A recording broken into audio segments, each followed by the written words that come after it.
Hello, everyone, and welcome to the Wisdom Fountain with Tiffany Michelle. That's me.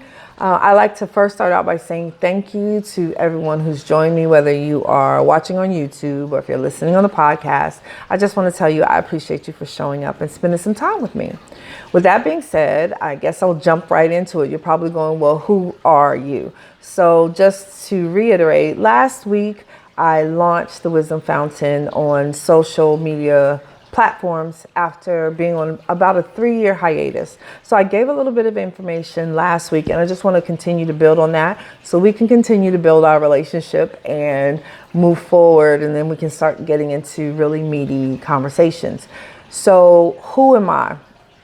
Well, I am a leadership strategist and an accountability coach for kingdom focused leaders, and I help them to maintain their integrity and accountability in their current roles, as well as to develop strategies as they transition and pivot into their next. So whether they're in the pulpit or the marketplace, whether they're in the boardroom or the bedroom, I actually help them navigate and bring natural balance to their supernatural lives. So it's a work of passion. It's what I do. So I'm really excited to be here and share the wisdom that I've gained from some of these experiences with you.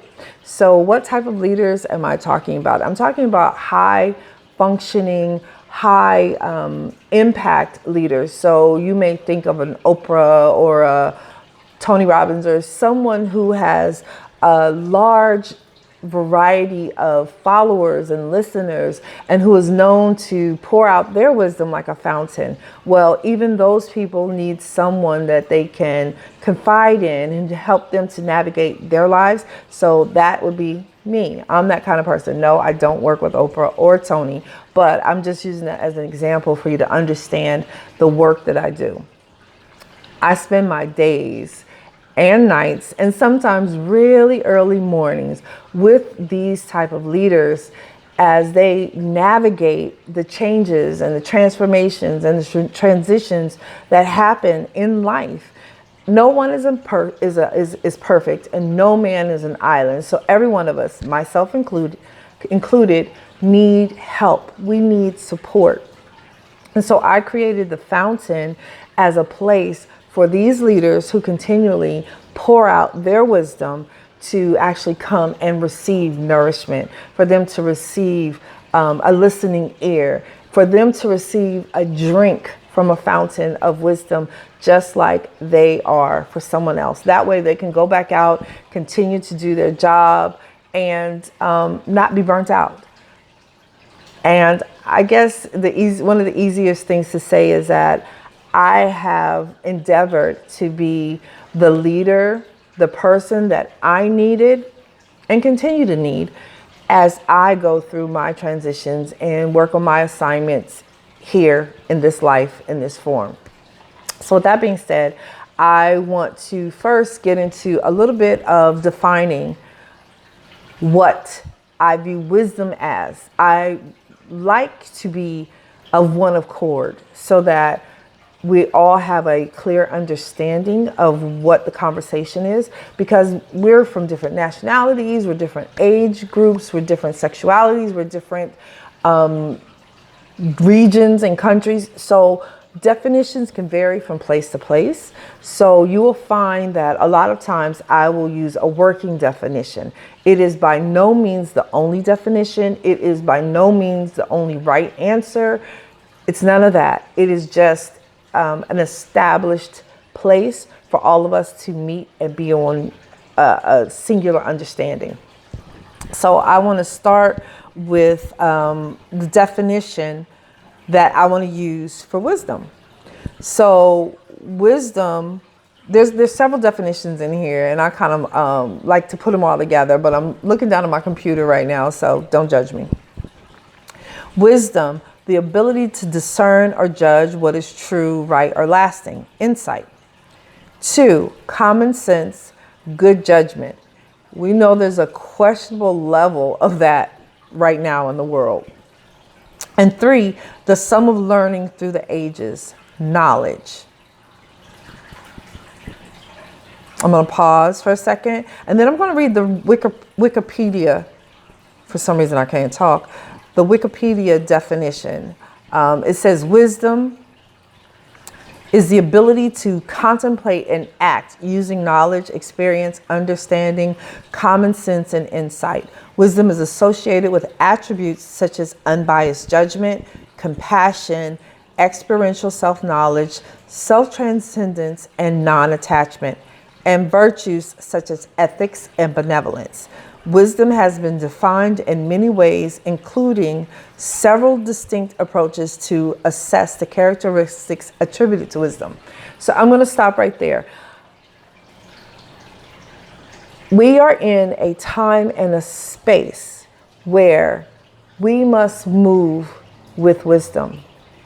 And since I'm speaking directly to leaders, now, again, when I'm speaking about leaders, you don't have to have a title. You don't have to be a person who is recognized, who has social media impact or influence to be a leader to receive this information. So I want to make that clear. I'm just speaking in terms of my personal experience and who I work with primarily, but that's not all inclusive. That's not the only thing. So I want you to know, if you are here, if you are drawn to this conversation, it is because you are a leader. And as a leader, in whatever field, whatever place, whatever pulpit, whatever ministry, whatever marketplace you are in, it's important that you move in wisdom and that you use wisdom to guide your followers, but not just to guide them, but to model it for them, to show them so that they understand the importance of it and that they value it. I value wisdom. I value sitting at the feet of elders. I value listening to people who know way more than me. I value hearing wisdom from people who are younger than me, but have had experiences that I haven't had. So I know that may sound kind of broad and vast, but again, I just wanted to give us a baseline for our relationship and what we're working on and what we're working toward. I'm only going to be in here, like I said, for a few more moments, but what I want to talk about specifically today is being intentional good stewards of what you have been gifted with and assigned to. And in order to be an intentional good steward of what you have to have wisdom in understanding what it is and what it means. I'm going to talk about 3 points in wisdom today and make it short, sweet, and simple. Being wise with your words is number 1. In this world where anybody can be anything and people are fighting to say anything that they feel comes to their mind with no filters, with no tact, with no concern of reverence to a person's position or experiences, it is very, very important that we are wise with our words, because our words create our reality. And our words do not just create our own reality. Our words actually create the world around us that affects other people, our loved ones, our family members, the people that we go to work with, the people we go to school with. Our words have the ability to create what we see. And right now, as we look around the world, we can see that there's been a lot of things created with a lot of words. And it looks like a lot of panic and a lot of fear. But as a leader, I'll ask you to question yourself. How wise are the words that you are speaking? Are you speaking in wisdom? Are you thinking before you open your mouth? Are you able to sit down and be quiet, to think and contemplate before you do so? Because sometimes all it takes is a pause. And as a leader, as a person who seeks to operate with wisdom, sitting down and taking a beat and thinking before you speak is probably one of the most powerful tools that you will have. I know it is for me. I observe a lot. I don't speak just because I'm spoken to. I don't speak just because I have an opinion. I have lots of ideas and opinions on a lot of things, but wisdom dictates to me to be quiet and continue to observe before I contribute my words. So as you journey on with me on the Wisdom Fountain, sometimes you'll hear me pause because I'm thinking. And sometimes if you're watching, you'll see me turn my head because I'm listening, especially if I have a guest, because it'd be kind of weird if I'm just turning my ear trying to listen to you. But you'll see that because I'm taking in all of the information before I respond. I am not trying to react. I want to respond. And we as wise leaders need to understand the value and the difference in the two. We need to respond and not react. And wisdom says that when we stop, we listen and pause, our response will be forthcoming. So that's one. The second thing that we need to be is wise with our gifts. Each and every one of us has been endowed with any number of gifts, not just one, but a number.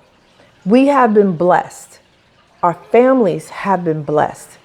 This is a conversation that I'm going to get into deeper within in the upcoming weeks.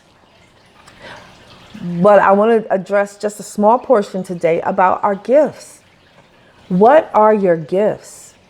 Some of us have taken our gifts for granted for so long that we don't understand that we've been casting our pearls before swine. That we have not been intentional good stewards with what we have been given.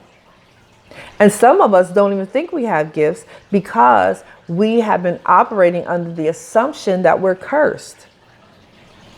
Or that the curses that we have seen or that we're experiencing are more powerful or the only thing that we are entitled to. And I'm just here to tell you that that is not true.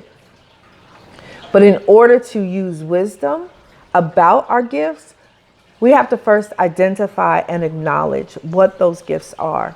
Have you acknowledged what your gift is? Do you actually know? And if you have acknowledged it, have you accepted it? Are you grateful about what it is you're able to do?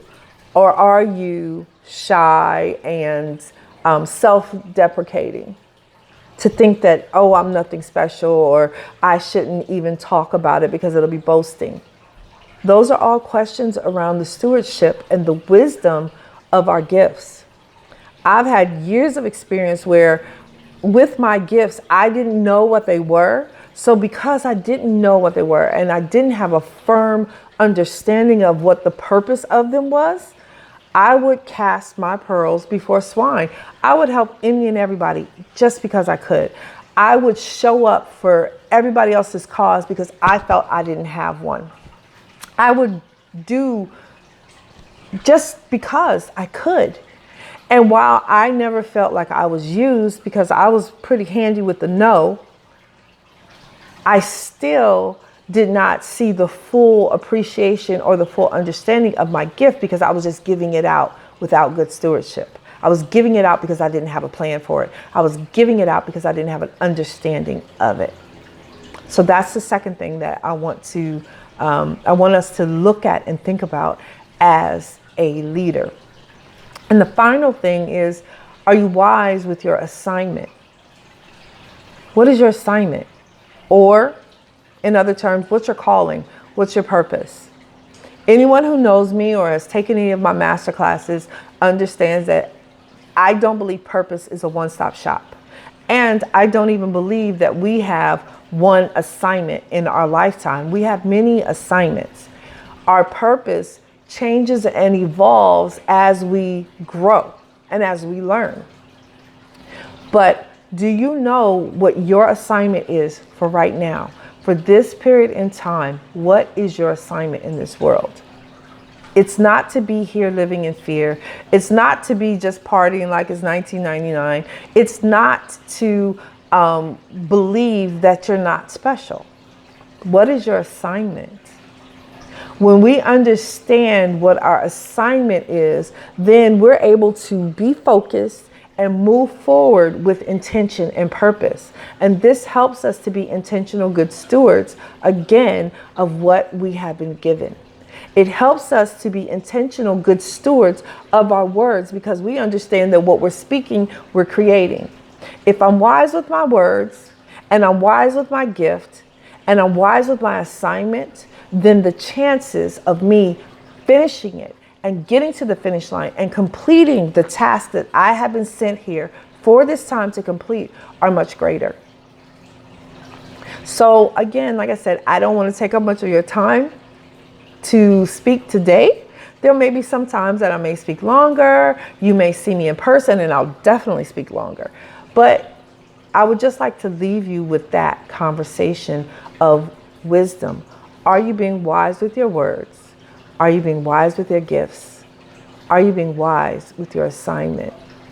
Now, if you have questions about any of those things, you can engage further with me on through my email. I have a lot of ways for you to contact me, so excuse me if I drew a blank really fast. Shameless plug before I start.